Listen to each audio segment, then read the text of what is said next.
And welcome to Saturday Morning Cartoons, the Collider Weekly podcast for all things animation, including reviews and interviews, coming to you all the way from the Kingdom of Hades.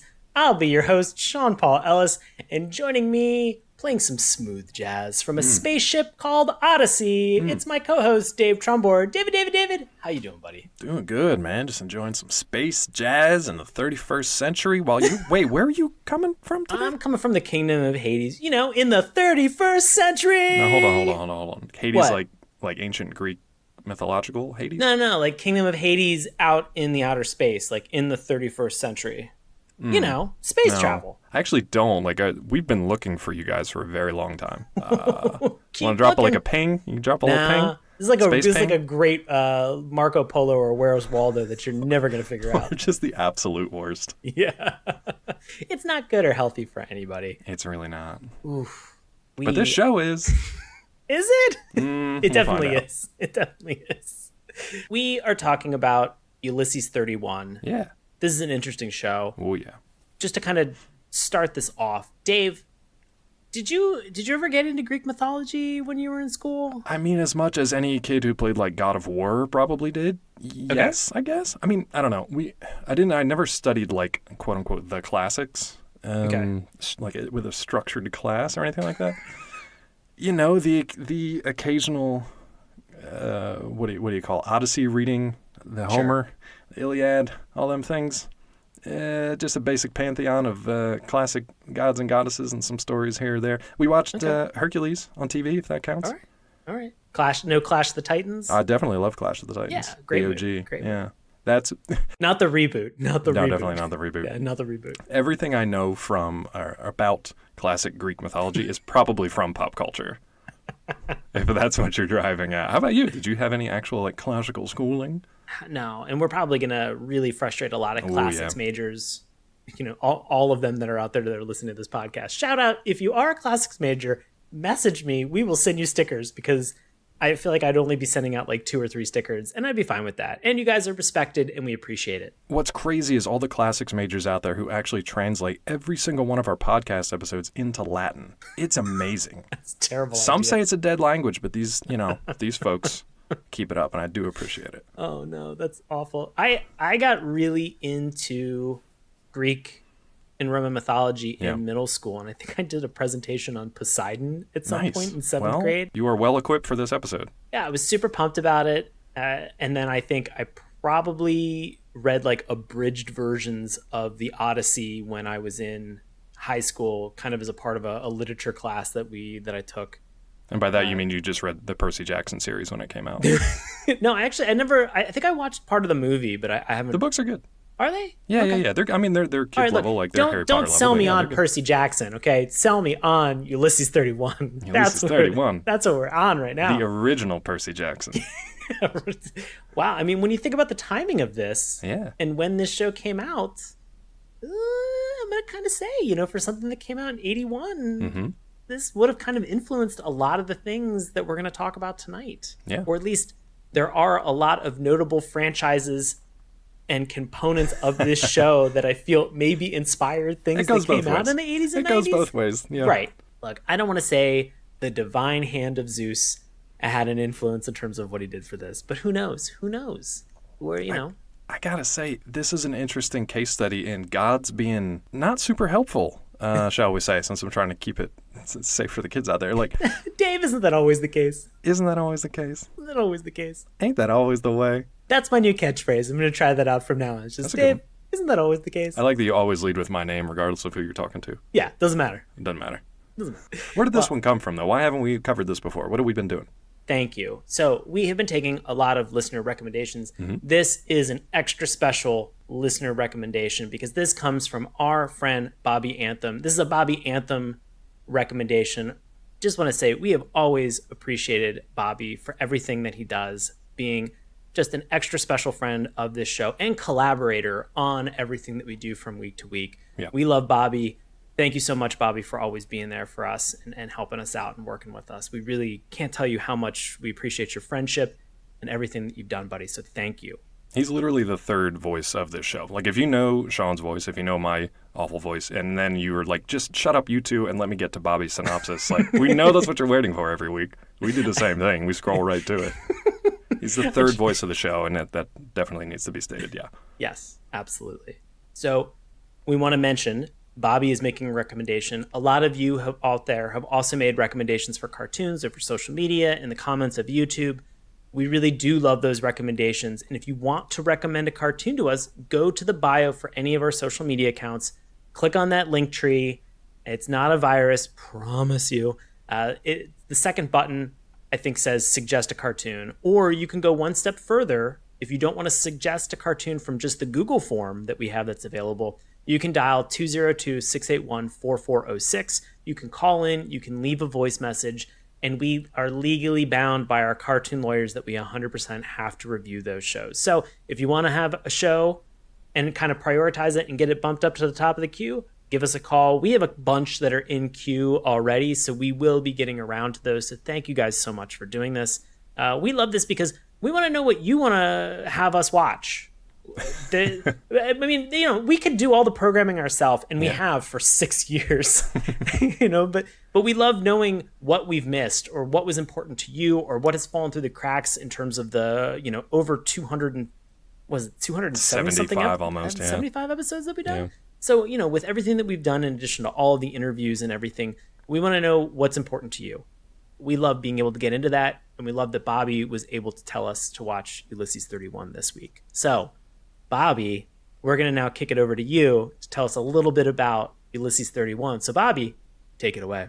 Ulysses 31 is a French-Japanese animated television series that updates the Greek mythology of Odysseus, known as Ulysses in Latin, to the 31st century. The show comprised 26 half-hour episodes and was produced by Deke Audiovisuel in conjunction with anime studio TMS Entertainment. The plot of the series describes the struggles of Ulysses and his crew against the divine entities that rule the universe, the ancient gods from Greek mythology. The gods of Olympus are angered when Ulysses, commander of the spaceship Odyssey, kills the giant cyclops to save a group of enslaved children, including his son. Zeus sentences Ulysses to travel the universe with his crew frozen until he finds the kingdom of Hades, at which point his crew will be revived and he will be able to return to Earth. Awesome. Thank you, Bobby. Super appreciate it. We have to ask the question now. If Bobby was in this show, Dave, who would he be? He's got to be one of the gods, right? Oh, I was going to say we just renamed the show Bobby 31. Just Bobby 31? Just Bobby 31. Bobby doing Bobby things in the 31st century? I'm not gonna take a Bobby recommendation for a show that I enjoyed watching, spoiler alert, and I'm not gonna jump into this where we have probably one of the best illustrations of a hero's journey, and I'm not gonna not put Bobby into that hero's position. That's fair. Yeah. I was thinking he'd be a good Hephaestus. Okay. It's a good strong name you don't hear too often. Picture Bobby as a good Hephaestus. I just, I'd keep Bobby as Zeus. If we want to, give him a Zeus? Okay. Yeah, we want to make him an omnipotent You always power. one up me. Is that the hero? I always think I'm doing good, giving him a cool blacksmithing super god, and you're nah, he's Zeus. Oh, all right, well. Okay. I can't do better than that. Why do I go first? I never learn. Why do I go first? I never learn. It's like tic-tac-toe with you. For all the copious amounts of time that we played tic-tac-toe together. I should never go first. Every time. What a mistake. What a mistake. So bad. You know what wasn't a mistake? That's your transition. Oh, perfect. It wasn't a mistake. Us reviewing this cartoon and getting into it tonight. See how I'm going to pick up on that? So good. So good. Perfect, seamless segues. We are going to talk about Ulysses 31, thanks to Bobby. We are going to talk about this in terms of the good, the bad, and the LOL. Does that sound like a spaghetti western? You bet your fistful of dollars.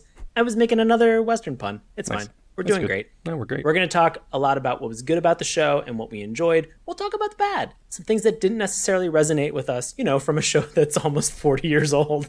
And then we're going to talk about the LOL. Some of the things that we laughed about, whether it was intentional or unintentional that was in the show. I also want to just kind of be very respectful for all the creators that are in the show and say that we recognize that a lot of time, energy, money, blood, sweat, and tears goes into making all of these cartoons. So we are really kind of making a snap decision in a lot of our judgments about Ulysses 31. We've actually watched the top rated episode, which is called The Magician in Black, and we watched the first episode, which is called The Vengeance of the Gods. And boy.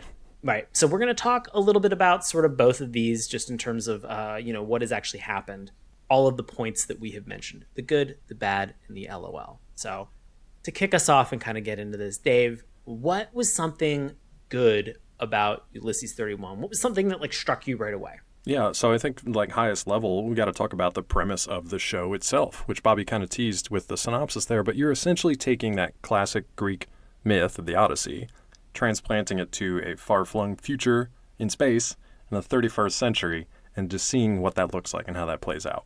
And yeah, it's basically like public domain. You can take all the stuff from the distant classics from thousands of years ago and do whatever you want with them. But it was an interesting way to retell what's obviously a long-standing story with a bit of a sci-fi space twist. Sometimes it works better than others. That's why we have the good, the bad, and the LOL. But I think overall it was a really interesting premise to start out. What do you think as a classic scholar? What do you think about that approach? Right, exactly. Yeah. Well, I just speaking about sort of the story and sort of the interesting part of this, there's a lot of information because obviously they are putting this classic story into a future setting. And so I think that this show does a great job within the first little over 2+ minutes in the beginning of each episode, sort of giving you this pre-context, which weaves almost seamlessly into the theme song. So it's 2 minutes, you get a lot of information, but at the same time, kind of because I watched these out of order, because I'm a jerk, and I ended up watching The Magician in Black first before I watched the actual first episode, it was nice for me to be able to kind of understand why these characters were in this particular setting that they were in. And so it was very helpful contextually to kind of seamlessly drop into the program. I will say, interesting fact, I watched the first episode first. Doesn't matter, because they still lead off with that same basic intro, exposition, and theme song, which then is just retold in that entire first episode. Yeah. So it's like you get to see the same clips, the same line deliveries, the same what they boil down in the beginning as the exposition and reason for the show existing then plays out for the next half hour. So it's kind of like, well, why did I watch 25 minutes when I already knew what was going to happen from the intro? But the key thing is repetition, sure. And so, being able to remind you at the beginning of the show why you're watching it, re-explain some of the stuff in the middle of the show, and then just have a continuation of that real slapper theme song, at the end to kind of remind you of exactly how you should specifically saying Ulysses over and over again. And I love the theme song. That's definitely, it's one of my goods. There are parts of this theme song that definitely go in the LOLs, but the theme song itself is pretty solid. I mean, it's a Shuki Levy joint. We've talked about them before. They've delivered some of the best, most memorable theme songs. This is up there. It's one of the best of the 80s, probably.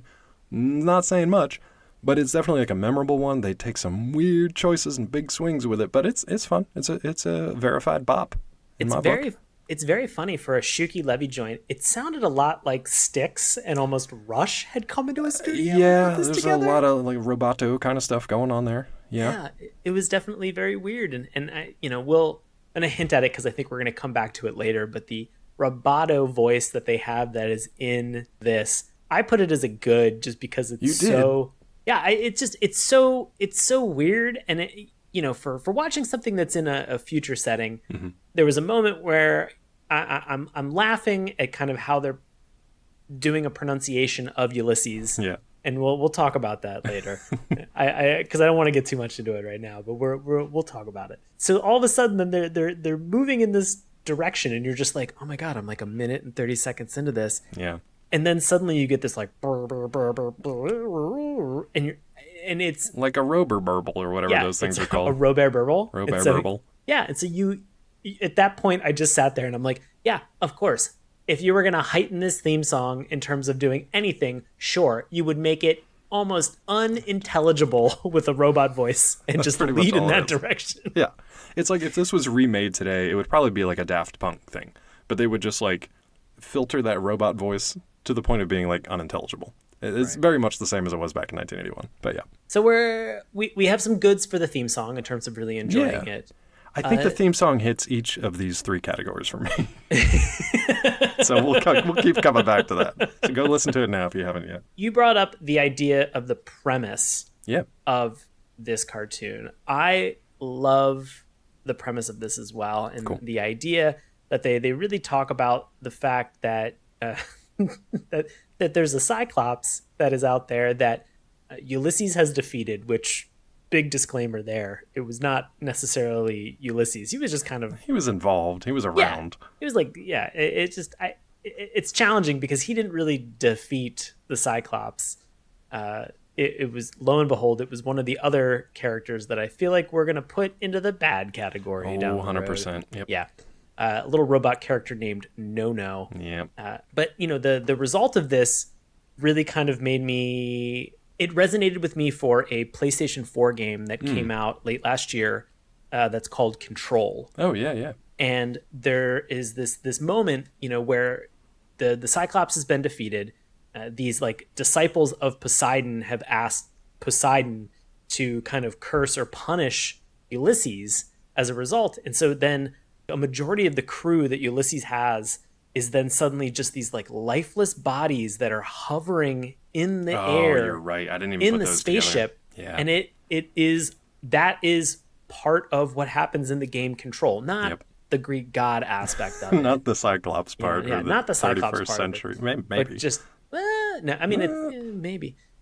But it's definitely like the floating body creepiness thing. So and creepy. that pops up multiple times, and there's something eerie about it. But I like the fact that it's this bizarre constant reminder of the mission that Ulysses has to accomplish. For many episodes. Because it's also in one of my LOLs, which I'll save.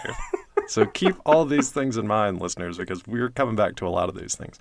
But so explain real quick, kind of, how did these bodies get this way? What happened? Like, yeah, he defeated the Cyclops. So what happened next? Well, wasn't it like these disciples of Poseidon asked Poseidon, and then Poseidon like asked Zeus? It was a real telephone situation of like a whisper down the alley of like, what are we going to do with these guys? just a whole telephone game just to kind of like extract these souls into like sort of like a limbo state. It was just kind of like passing the buck, like, that's above my pay grade. Let me call up the big boss and get him to handle it. Right. So then Zeus kind of hands out this punishment, and maybe during the telephone game, it kind of like, the message got a little bit scrambled. I think that's what happened, yeah. Wait, you want me to just like float bodies in the middle of a spaceship? Sure. All right, fine. All right. So that's exactly what happens. Like, I know we're laughing about it, but that is 100% accurate in terms of what happens. And that's what I'm talking about when I'm saying like this is an adaptation, but sometimes they're really strictly adhering to the original kind of mythology with stuff as far as like curses and punishments from the gods. It's a weird thing when a Greek god pops up in the middle of space in the 31st century in like a black hole and then sentences you to just, do a bunch of challenges until you can find the kingdom of Hades, find your way back to Earth, and only then will all these bodies of your former like friends, family, and crewmates have their souls restored and be turned like back from stone into like living flesh. But meanwhile, they're just going to float in the random cargo hold of your giant spaceship, just as a terrifying reminder. Which, like, at a point, like, they are encountering enemies out in space, and their ship is taking, like, it's getting fired upon. Like, they're taking shots where suddenly, like, a fire breaks out, and you just see Ulysses. He's just like, oh, don't worry about that. They'll be fine. The robo-fireman will the take it. robo-fireman, which I at that moment I was like, wait, we have Transformers in this thing? Because yeah, suddenly, a little truck pulls up and a bunch of Transformers. They either look like a cross between like Inferno from Transformers or the Optimus Prime fire truck and Hot Rod. Yeah, and Hot and Rod, they just begin kind of like putting out some fires, like casually. nonchalant, just like doing it. Where you see all this billowing smoke rising up in this giant cargo hold, and these just like floating, hanging bodies that are soulless. It is so creepy. And I will still revisit that in my creepy. LOL. Yeah. Yeah. I will say though, like touching on that for a moment, like the animation in this thing is pretty solid. I think it's TMS in association with Deke, mostly done overseas.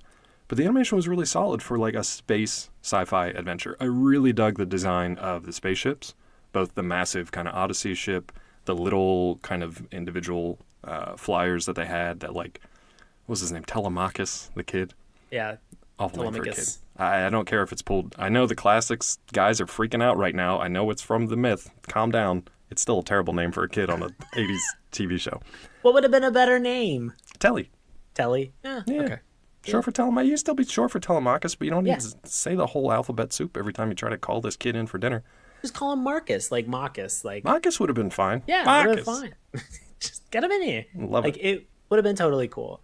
You mentioned about animation. I want to say, you hinted at Daft Punk earlier. There are a lot of things that reminded me of if anybody ever watched the Daft Punk music video One More Time, there's an anime that they cut together in order to make that music video that's from Interstellar 555. 5. There's 4 5s, which is not confusing at all. It's the story of the secret star system, which is a very fun show. You should definitely go and watch that. It had a mix of that and Galaxy Express 999, which again, there's only 3 9s, but they're all 9s. It's just numbers for some of these animes are very confusing, but it's still super fun to kind of see. This kind of felt like a merger of a lot of those different styles in terms of what they had that was out there. But it really is sort of that late 70s, early 80s anime kind of feel to it. So, for any listener who's been with us for a long time, that we've been talking about some of these shows, especially anime shows like back from that time. Very familiar in terms of the character design, and it's very welcoming. Like I love it. Like there's a Macross aspect of it too that kind of seems very familiar. That's kind of similar. Yeah. Right. So this felt extremely accessible because of the animation. I was very comfortable watching this because I really like the characters. Yeah. And it was like if you'd watch Star Blazers or as it's known like Space Battleship Yamato or even if you watch like Sean mentioned some of those titles or the original Gundam or any of those things where there's a big focus on kind of like the huge steel structures out there in space and how they move and how space is kind of depicted and the space battles that they have, like all that stuff was really cool. I also really like the design of the Cyclops because you didn't know what this thing was going to be. Remember, this is like a 31st century depiction of these classic monsters and creatures of myth. But this thing was just like an enormous robot with a massive kind of central crystal eye that sometimes looked like a pepperoni pizza, but for the most part actually looked pretty good. So I really like the design of that too. It reminded me of Shockwave from Transformers. Yes. Every robot in here is just a Transformer to me. I've gotten to the point where every cartoon is just a Transformer. Well, for better or for worse. And honestly, it's part of the bad section too, which we'll talk about in a little bit. There's a lot of kind of cross-pollination among different franchises and different animation studios maybe, and some things that are maybe borrowed, some are blue, Well, I mean, we had The Magician had some dogs that we'll talk about at some point, and they definitely look like Ravage. No Rumble though. No Rumble. Always want Rumble. You brought up the idea of space and just kind of the setting of this cartoon in general. I love, for better or for worse, the idea of scale in this is very fun. You see that the spaceship looks enormous, but very, very early on in this episode, the Magician in Black, you see the ship fly into the middle of a planet, which I don't know. I kind of like how everything was kind of flowing. I like the fact that you could see a lot of things that were there. I think they did a good job with a lot of the background. Plus, once you got into the actual castle, there were a lot of things that I enjoyed regarding color theory that we've talked about in cartoons previously that have kind of resonated with me. You see a castle that's in the middle of this planet. It's purple. You go inside of it, you see a lot of the people who are in there who are in dark purples. And if we've known anything about, kind of what we've learned from even Beast King Go Lion or some of the other anime from that time, purple is going to mean villain. It's going to mean that there's going to be an evil, more sinister presence. So in that exact moment where I saw that castle, I was like, uh-oh, something's about to go down. This is a bad omen. Castle. It's a bad omen, and it's in terms of a color, which is crazy that they would kind of reinforce a lot of these things. So it goes to your comment about the cross-pollination and the reuse of a lot of these things that they have in these cartoons kind of across the board. But we even get a point where we have sort of a simulation at one point during one of these episodes. And they go at this really fun pixelated environment. I love that. I thought that was such a nice touch. Cool. Yeah. Because they didn't have to do that. They could have just gone to like, oh, this is a simulated environment, and you're just like, oh, we're just on Earth, but it's not really Earth. But they went to the extra effect of like kind of showing pixels at the edges, or if they tried to run through a creek, it would kick up a spray of water, but it would also be kind of like pixelated and blotchy. And it was just like a really nice touch. Yeah. Cool to see, the idea of like, we're going to recreate something from a character's memory, but it's not going to be 100% perfect. It's not That was quite a nice there. detail. It was a nice finessed detail that they could kind of pull in. And for 1981 to kind of add that like pixelation, it wasn't, you weren't watching something that was like buffering over the internet, because nobody would see that for another 10 or 15 years. So it wasn't something that you would normally kind of see. Like maybe you'd see it kind of across your TV or whatever, but for the most part, that was an unusual thing. Now, granted, I think the links that we watched were restored versions, so I don't know how much of that was original and how much was maybe added by the folks on YouTube who restored these versions. But either way, whoever did it, it was a really nice touch. I want to bring up a fun, interesting point. We talked a little bit about the fact that this was TMS and this was Deke who put this together. Also want to give a big shout out to the fact that this is from Nina Womark, who created this. If that name sounds super familiar, you can go back maybe about a little over a year and you can listen to, or a year and a half, and you can listen to Spartacus and the Sun Beneath the Sea. She is the person who also helped develop that for television as well. So she has been behind 2 shows that we've now watched. So Nina, you're getting up there in the charts. We're loving it. Loving it. I think another co-creator in this one was Jean Chalopin, and I'm probably butchering his name. But it's a name that's popped up before, and unfortunately I don't remember quite where we've come across that before, but just wanted to give the co-creator his due. Right. He had been in the group that then formed the company that became Deke. Got it. And he also, was there like during the time, like he's worked on like some stuff that's been like a part of like Saban, as well as also Fox Kids Worldwide. So a lot of those cartoons that we have kind of talked about in those that era, in those production companies, he has helped in terms of like either producing or being a director for those as well. Cool. Anything else you have in terms of good, Dave? I will just say, so that the highest rated episode, The Magician in Black, is a fun episode. Yeah. The ending is great. It's a twist that I did not see coming. Fantastic ending to this. I don't really want to give it away, but 20-some episodes into the series, you get a nice moment of like, oh, things are finally going the right way for our heroes, and then this crazy kind of twist happens that kind of snuffs all that out. And I was just like, that's actually pretty good. And even our hero has a great line when he sees everything kind of crumble and fall apart around him. He goes, "By the billion suns," and it just like he just growled that line out. I was like, yeah, dude, I feel that. Like, that sucks. I'm sorry. Yeah. I'm sorry. On to the next adventure. Put your floating people back up in space. Without spoiling too much, I have to ask you the question. Do you think he tied rope around all of their feet? I'll save it for my LOL. Okay. Save it for my LOL, right, because we'll that would it. make sense. We'll save it. Yeah. I know. Anything else from good stuff for you? No. I mean, there were a lot of here we character go. design that I thought was interesting. Yeah. But let's get into some of this, because I think more of that character design ends up being LOLs for me as well. So, the bad. Some of this dialogue, Dave. Oof.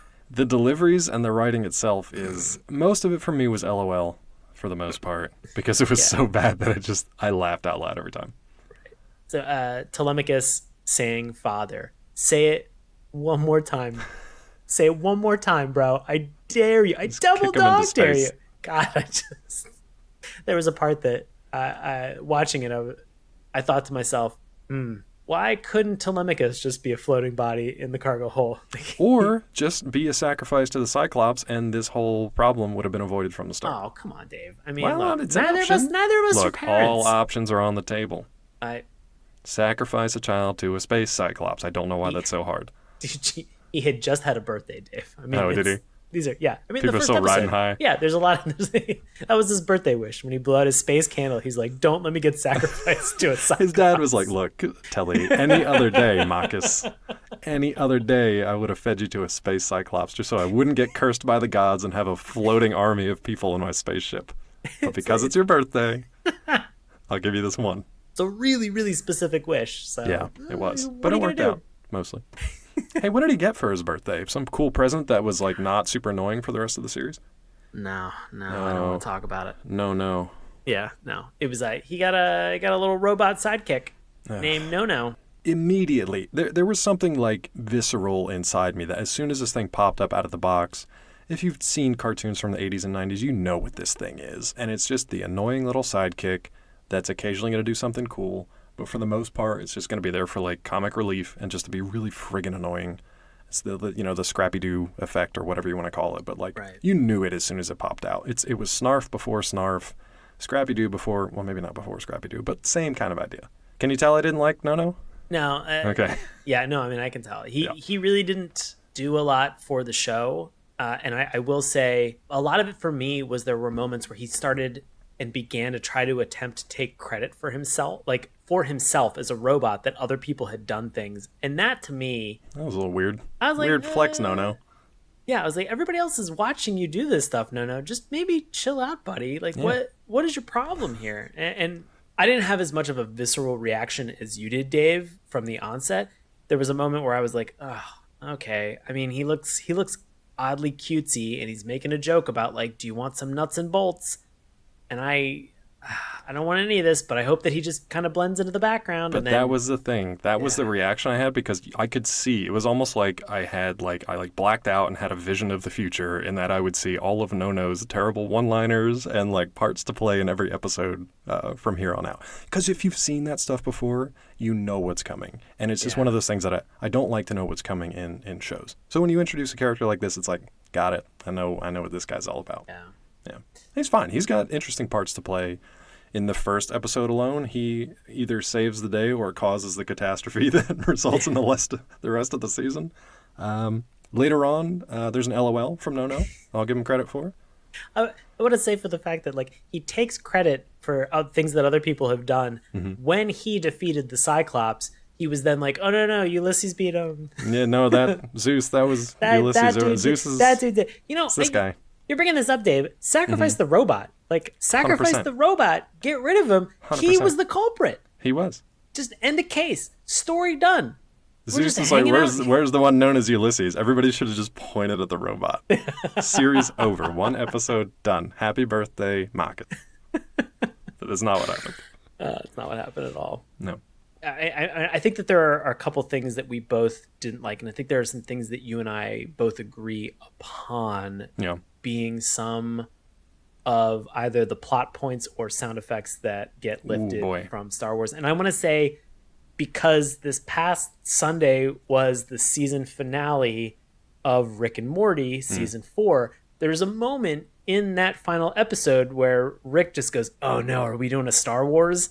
And watching this cartoon now, these 2 episodes, I had moments where I out loud just went, oh no, we're doing a Star Wars. So let me guess, when you saw the planetoid with the crater in it that was big enough to hide a spaceship, you were 100%, thinking of 100%. Okay. Yeah. Millennium Falcon. Yeah.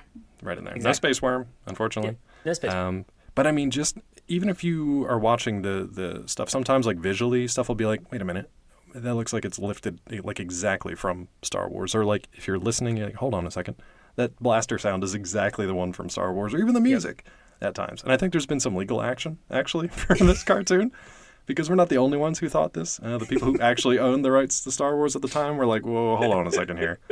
Space Ulysses. Something ain't quite right. Yeah, there were actually a couple allegations about copyright infringement that they had with Lucasfilms for some of just like, even like it was the battle theme. Yep. There's a bunch of things that they had. Mm-hmm. Yeah. A bunch of stuff that they had that they thought was stolen from Empire Strikes Back. So... They had a case. It's funny because all of this is noted on the wiki page, which I did not read until after I was done watching the episodes, right? To kind of keep this all spoiler free for myself. And I do that for a couple of reasons. One, if they introduce characters but they never name them, I want to be able to call out the fact that like I don't have any idea who these people are. So contextually, you as a new viewer are going to have the exact same problem that I went through. But then to be able to note these moments of like what sounded and felt like copyright infringement, and then to go and be like, oh no, somebody actually took legal action. I laughed so hard at this. It's fair though. Yeah. And they weren't the only ones. There are a ton of people ripping off Star Wars at this point. So I'm sure they had their hands and their coffers full for sure. Anything else that didn't quite sit with you in this? A couple things. Just minor stuff, or? Yeah, some of it was minor. there were just some reused animation that they had in one of the episodes that was very funny. And if you go back, and there's a moment where when the prisoners escape the magician in black's captivity, who is, spoiler alert, and actually a bad guy. Yeah. Surprise, surprise. Surprise. A purple bad guy. When they're in the process of escaping, the magician in black has some robot guards that are firing, and the captives fire back. In that moment where the robots collapse, their animation, obviously, they just, kind of keyframe, like slowly kind of crouch down and then lay on the ground. And then other robots that are identical to them appear and stand almost over top of the bodies, as if they were going to repeat that process of those robots firing and collapsing and falling exactly onto that exact same spot. Again, it's a funny trick, and it was very, very minor. And we're at the level where I've just gotten so nitpicky about things. My eyes immediately recognized it and just noted it. It's not an egregious error, but it's just something kind of... Something you noticed. Yeah, it's something I noticed very quickly. What I will say was bad is that there's a moment where suddenly the magician in black is like, oh, let me talk to you about all my slaves. Also, the best thing that I have is what I call the most dangerous game, which is hunting man. And in that moment, I was like, okay. Can I say that this is where my other bad is? Because our hero, spacefaring Ulysses, has survived 20-some episodes by this point. But before even asking the magician like what he wants in exchange for freeing all of his people, he just agrees to it. And then what Sean just mentioned is what his side of the deal is. And then Ulysses is like, wait a minute, slaves? Wait a minute, hunting people? It's like, you've got to hammer out the details of the negotiation before you agree to it. This is basic stuff, bud. This is basic negotiator 101. Space law. Look, I watched the movie The Negotiator. Yeah, I'm pretty sure it was Sam Jackson and Kevin Spacey. Well, just Sam Jackson. We've canceled the rest of the Okay. It's Negotiator 31. One it was the actor. cut without Spacey in it. So it just they get into all of this, and Ulysses, to the credit of the writer and the dialogue, makes a claim that just says, what can I possibly offer you? You can have anything you want at the wave of your hand. And he's like, ha ha ha, we'll hammer out the details later. I'm like, and Ulysses wait, just will like, we? Cool, sounds good. Will we? Like, maybe, I don't know. Anytime somebody says something to me that might have like a legal ramification, I'm like, I'm going to need an email. I'm going to need a notary. Yep. I'm going to need a lawyer. Like, and that's...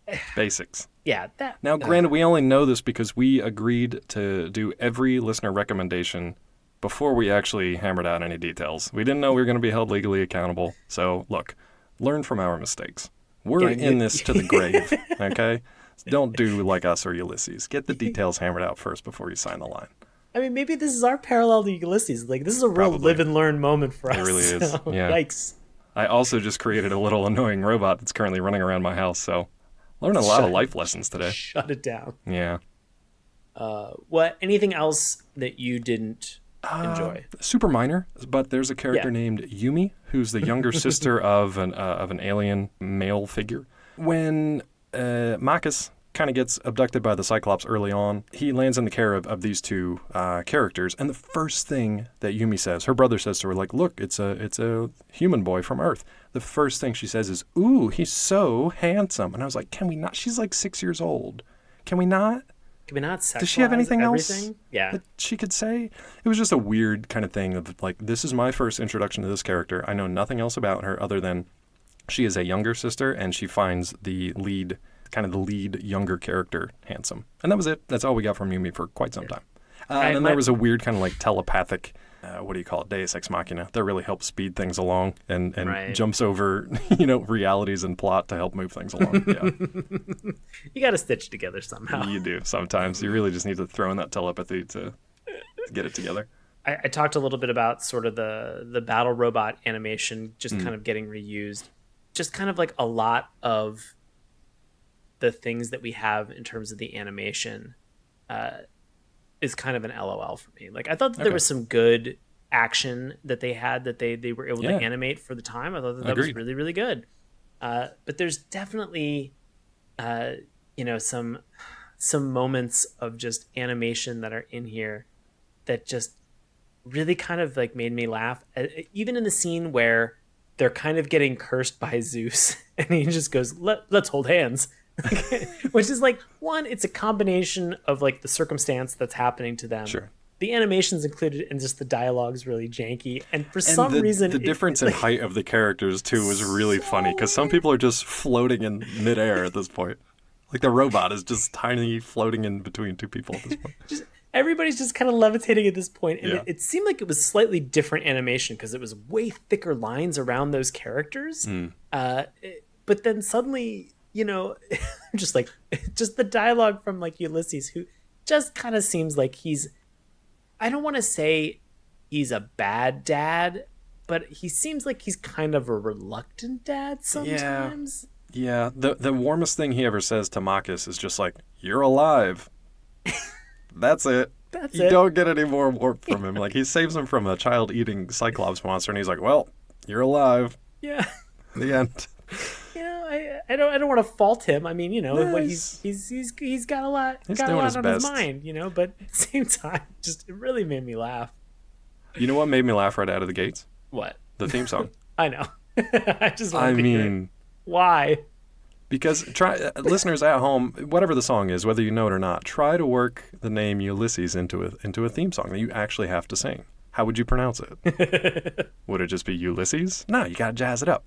Ulysses is how they pronounce the name multiple times in this theme song. Ulysses, to the point that you can't even tell what they're actually saying, because you're like, wait, the show's called Ulysses 31? Oh, Ulysses. Got it. Right. Got it. It is so over the top that it's hysterical, and it's a lot of fun to sing along with. Anything else that cracked you up? Because I got a ton. I got dialogue stuff left and right. Yeah, I mean, I know you have a lot of dialogue. I think this is my final LOL, which is, again, it's a dialogue. You know how I know a bad guy's a bad guy, Dave? How? Because he uses words like hitherto. I love bad guy dialogue. It's always so rich and like scene chewy.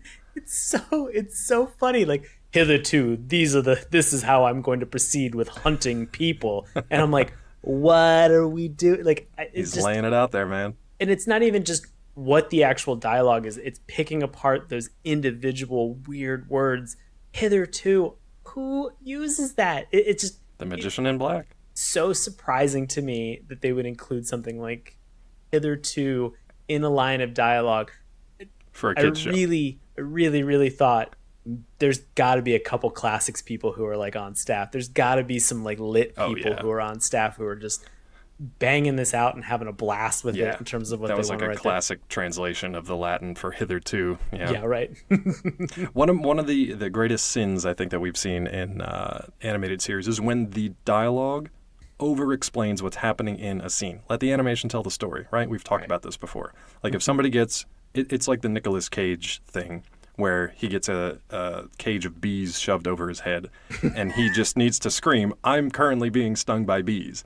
Or they like kneecap him, and he's like, "My knees are now broken," or "You're breaking my knees." It's like, you don't need to telegraph everything that's physically happening to you. We can see it.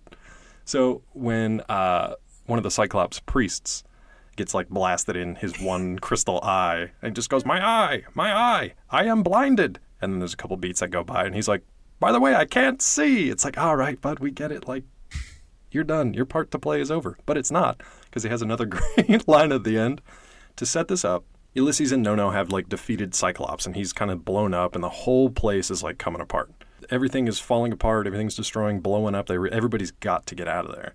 This same priest hangs out on like the edge of this precipice, and he's pleading to his gods. He says, "Zeus, Poseidon, show us that no one can defy your mighty..." Just gets completely obliterated. Just vaporized, and he's gone. But the voice delivery line, he gives it his all, man. It's like 11 out of 10. It was a great delivery on that one.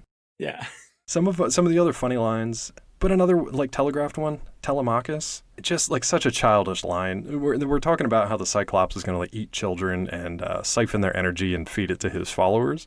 Telemachus hears this, and he's like, "Why sacrifice? Why children? I don't like it." Like, that's his delivery. "I don't like it." It's like, we get it, bud. Nobody likes it. And probably one of the funniest things, I think, is one of the very early deliveries of the exposition, where they really want to let you know that they're hammering home the story of the Odyssey. Because Ulysses is talking to a friend of his who says, such a shame that you have to leave the Troy base and head back home to Earth. And Ulysses says, yes, but you know that if I don't return before the next comet, my wife Penelope must choose another husband. And I completely lost it at that point. Because, yeah, that's in the story, and it kind of like gives him a purpose for trying to like rush home and speed home. And it also gives a secondary story in the classic myth that we visit Penelope, and she has to like keep suitors away from her door as they keep trying to approach. And like she had like 108 suitors, something like that. And she kept having excuses to like drive them away or whatever. And it's like, yeah, it sets up a good dramatic tension between the two, but what a bizarre way to deliver that little nugget when we're first introduced to these characters. It's just absolutely insane. Gotta get there, otherwise my wife will find a new husband. Basically, it's like, yeah, we've all been there. So relatable, Ulysses. So I got to tell you one funny thing that we mentioned before. In the first episode, the gods curse the ship, whatever. Everybody's like kind of turned to stone and they're just left to float. What's the first thing that you would do if this happened on your ship? I would like get some rope or a bungee cord. Yeah, something. Sleeping bags. Anything. Something. Put them in a smaller room. So they're not banging around in zero gravity out there as you fly throughout space. Something to secure these people. Nope.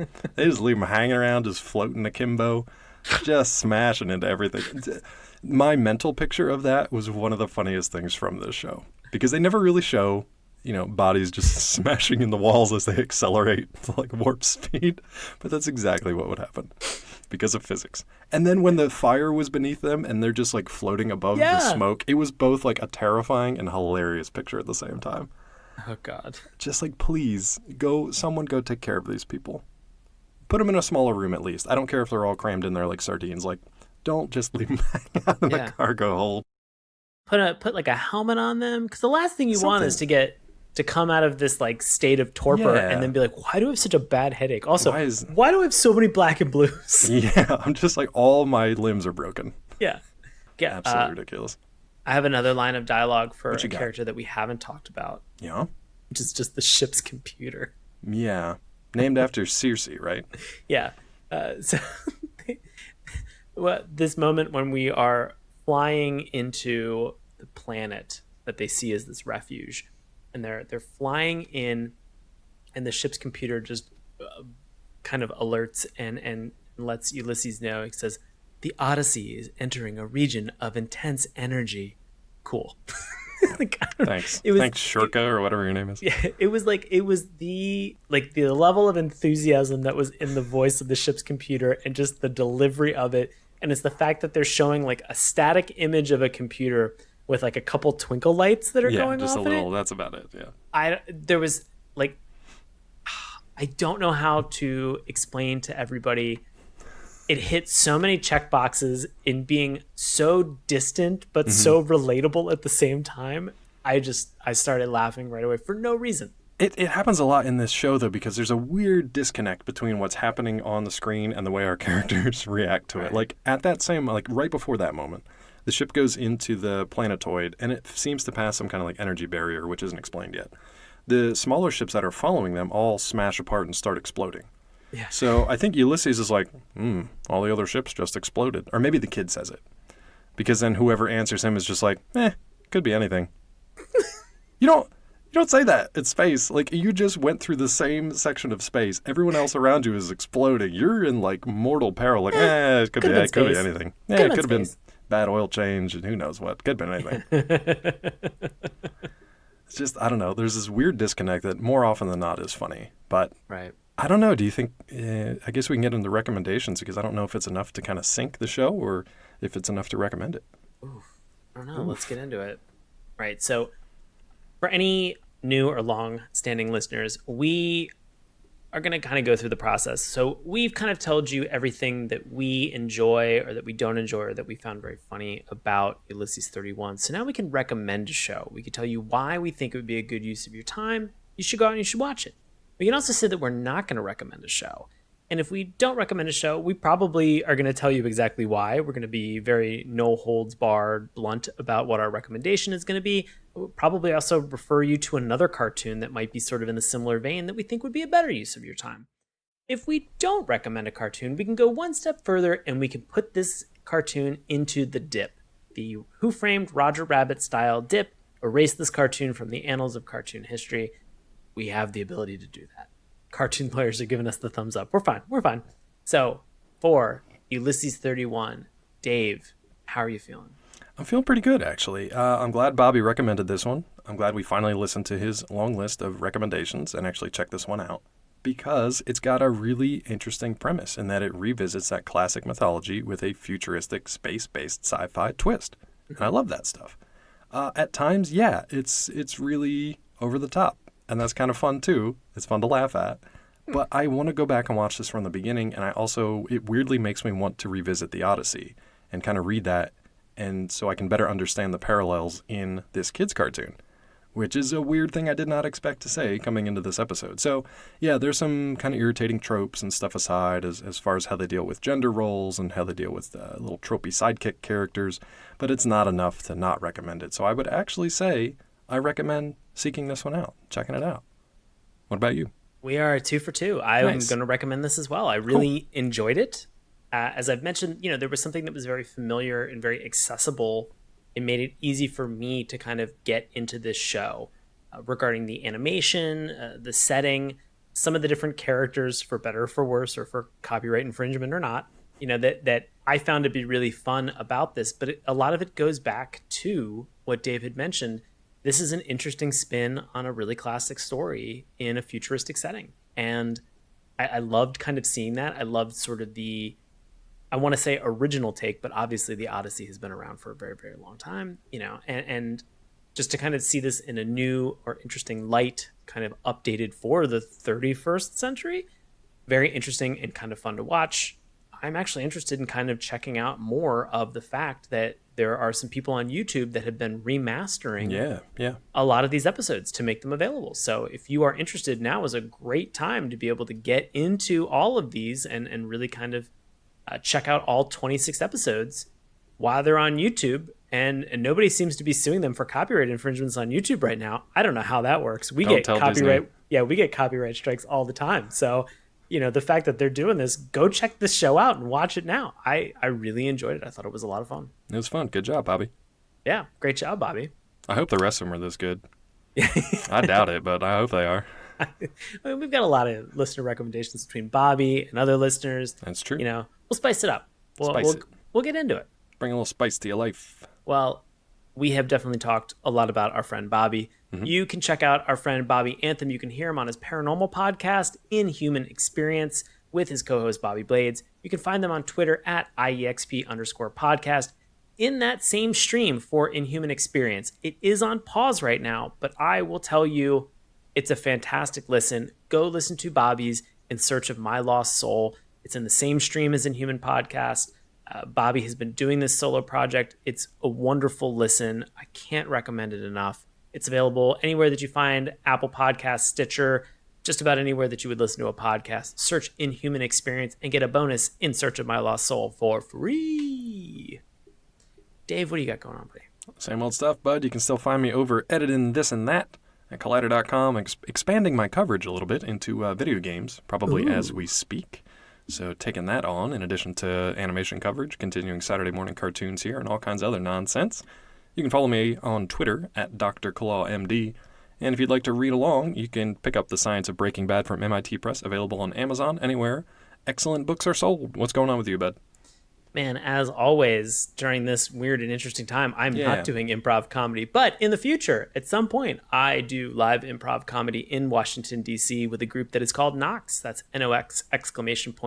We perform with Washington Improv Theater. I know that we do in the future, we are going to be having, maybe in the month of June, we're going to be having some shows that are going to be, I think, streamed through Facebook or online at some point. You can check that out, witdc.org, for more information on when those things are happening. You can find me on Twitter and Instagram at Sean Paul Ellis.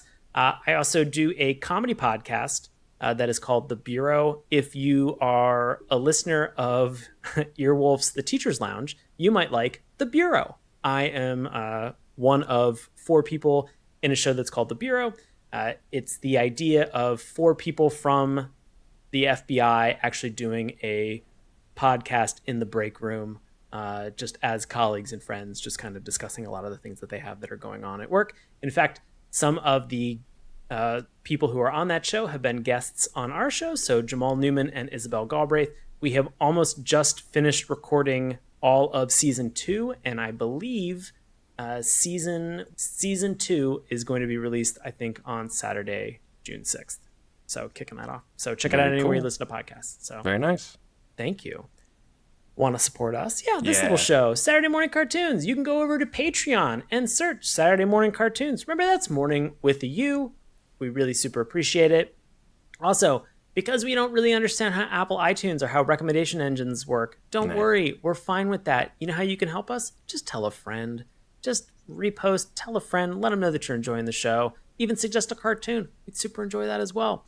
You can slide into our DMs on Twitter at MorningTunes. Remember, that's morning with a U. You can check us out on Instagram and Facebook, Saturday Morning Cartoons. Drop us an old-fashioned email, SaturdayMorningCartoons@gmail.com. We do read them. We try to get back to them as much as possible. Looking at you, all those people who comment on our YouTube channel. You can find all these links on our link tree that's in the bio for all of our social media sites. And as always, you can listen to us on YouTube, Apple Podcasts, iTunes, Stitcher, Google Play, Spotify, anywhere fine podcasts are sold. Thank you so much to Bobby for recommending Ulysses 31. We'll see you in space. Hey, everybody. Thanks a lot for listening to Saturday Morning Cartoons. Now, if you'll excuse me, I have to transform and roll out.